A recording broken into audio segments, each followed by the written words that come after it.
پہاڑی زبان میں اپڈیٹ سنیے۔ بھارت ایک جمہوری اور سیکولر ملک ہونا دے جھوٹے دعوے دی حقیقت ہن پوری دنیا تے واضح ہو گئی ہے۔ نہ صرف بے لاگ مبصرین بلکہ انسانی حقوق واسطے کام کرنے والے اداریاں سن بھی بھارت دے غلیظ کرتوتاں کو تشت از بام کر دیتا ہے۔ جوہانسبرگ وچ قائم انسانیت واسطے کام کرنے والے سیوکس مانیٹر سن بھارت دے حوالے نال اپنی تازہ ترین رپورٹ وچ آخیا ہے کہ بھارت وچ شہری آزادی اتے قدغن ہے، جڑا پوری دنیا واسطے انتہائی تشویش دا باعث ہے۔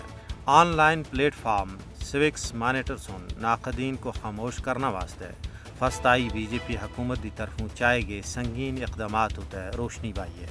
انہاں اپنی رپورٹ وچ آخیا ہے کہ بھارت وچ کسے اقلیت دی جان مال اور عزت و آبرو محفوظ نہیں ہے۔ مقبوضہ کشمیر وچ شہری آزادیاں تے حملے دی وجہ نال سیوکس مانیٹر سن 2019 وچ ہندوستان دی درجہ بندی کو کاٹ کیتا سا۔ انہاں آخیا کہ مودی دے دوبارہ اقتدار وچ آنے تھی بعد اختلاف رائے رکھنے والیاں تے مظالم دا سلسلہ شروع ہویا۔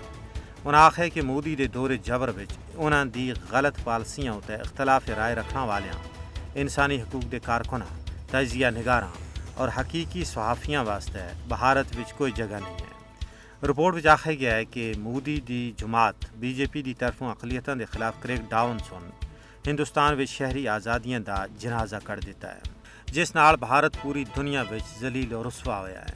2014 وچ مودی دے اقتدار وچ آنے تھی بعد ہندوستان وچ شہری آزادیاں وچ تیزی دے نال کمی واقع ہوئی ہے۔ ہندوستان وچ اپنے جعلی اقتدار کو طول دینا واسطے بی جے پی حکومت سچ بولنے والے صحافیاں اور انسانی حقوق دے کارکناں کو سرکاری حکام دے ذریعے نشانہ بنا رہی ہے، جڑا عالمی برادری واسطے چشم کشا ہے۔